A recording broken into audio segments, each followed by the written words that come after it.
हो छोटको। बोली चाची जी। कहाँ रहलू है? 2-3 दिन ना लौकत रहलू है।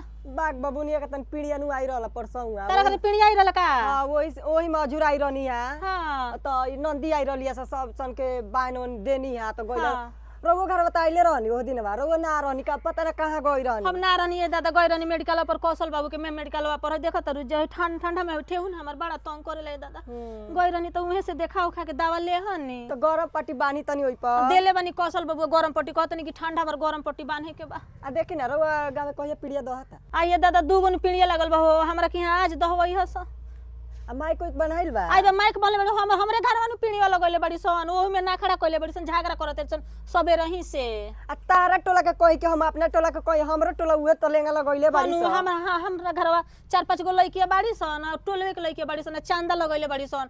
आई अच्छा तू ही बताओ ओमे कोनो के लगे 10-20 कम रही तो ओमे काम नहीं चलावे के काहे ना चली का। आ ओहिंगा मुत पिया ना बाहु फिरोजावा आडू चाचा जी के लइका बा अब बतावा उ 3000 रुपया ले लेबा माइक के। हम कहनी कि ये बबुआ गांव नगर के टोला महला के सब घरे के लइकी बिटिया है सन तनी कम बेस ले ली तो कहता मुत पीना का कि अब्बा जानता रह अब्बा जानता रह उ न छन जाना उ न 12 छिया तरह। हां आ जानतनी हुनकर बेटिया कहतिया नु कि भैंसा पर ले चलल जाई पीड़िया दवा आ ना जाई नु तो सब माइक को फोड़ फाड़ देम हम। बताओ ना हमरो त घरवा कहत तारी सन कि एगो कहती है कि सोना में चले के बा एगो कहती है कि दरौली चले के बा एगो कहती है कि भैंसा पर चले के बा। वही में कहत तारी सन कि हो पैसा नहीं कि देलो ओकरा भाई के लइका के नाम ना धराई। आ यार हमरो घर नु गीतिया गावत रही सन तो कहत सन कि जे चांदा ना दिन वो खर भाई के गीत ना गावल जाई नाम ना लिहल जे बतावा लइके सन के बुद्धि अब का समझावल जाओ हो का कहल जाई बताई। यही तो करे तो का करी बाबू से कोनी के रे 500 रुपया लगल बा चांदवा दे दे ओकनी के कि माइक में आ जाओ। हमहु दी हम हमरा टोला 250 रुपया लगइले बाड़ी सन। हां फिरोज बबुआ के फोन भई रहला कि ये बाबू अब क बजे आइब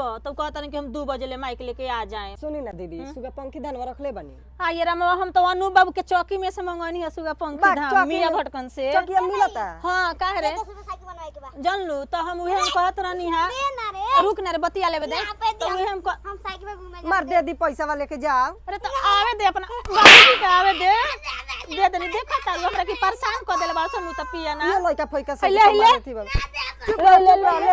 ले उठ हाय रुक हइले आ खा मत जाइए ले जाके पंचर बनवाइए।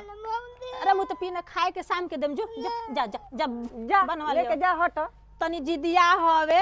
हां अमावस बाप ऊपर गइल बाड़े मु त पीना अपना बाप के खानी बावे अमावस के जन्म भइल बा पर जिदिया हो ये दादा।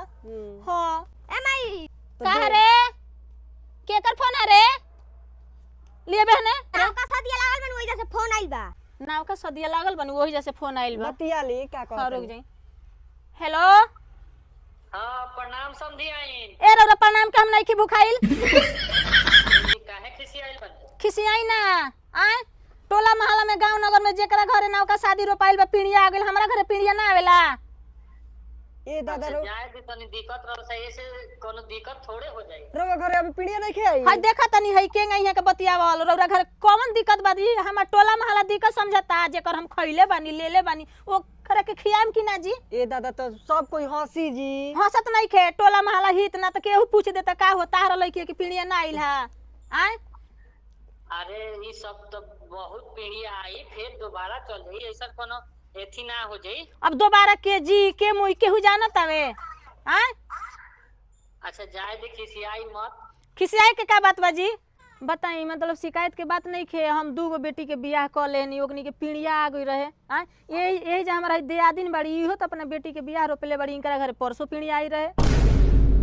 ए महाराज देखी जेकरा जुड़ल हा कैलस हमरा तनी दिक्कत बा ऐसे हम ना भेज कोई नहीं है अभी फिर बहुत पीढ़ी आई एमे खिसियाई के का बात बा महाराज एंगा रिश्ता चलेला तो केंगा रिश्ता चलेला रौरा रिश्ता के बात करतनी ओ बेरा दहेजवा तोय तपड़ा होत रहे तो ओ बेरा रौरा ना बुझाइल ए महाराज तो सब वो टाइम पर तो बात होइए गइल बा हो गरे कि 5 लाख से रौरा नीचे ना आब त रहनी ए बेरा रौरा लगे 10,000 रुपया ना जुटला कि हमरा घरे पीड़िया भेजी रौरा तो केंगा हमरा बेटी के रखम रौरा होई जा का कहि लइकी का कहिल है किया जी ससुरवा से आइल ना कुछ हमरा लइकियो के सुनी सुनी रौरो त हित ना तो दोस्त मित्र बालो कि ना का हमर लइकिया राज करी रौरा तो कहतनी कि दूध से कुल्ला करी 10,000 रुपया ना जो रौरा लगे जुड़ल की तनी पीड़िया भेज दी। ए महाराज तनी दिक्कत बरवा से कोई हाली कहीं हमें कही बात बताई 2.5 लाख रुपया पहले ही रौरा ले लेले बानी 5 लाख में ए बेरा कहतनी कि दिक्कत बावे ए महाराज तो ये शर्टो बायना तो करे के बा साटा- दिन तबे नु साटवा बायनवा होई ठीक बा तो बेटी ही के पैसा से रौरा सब करे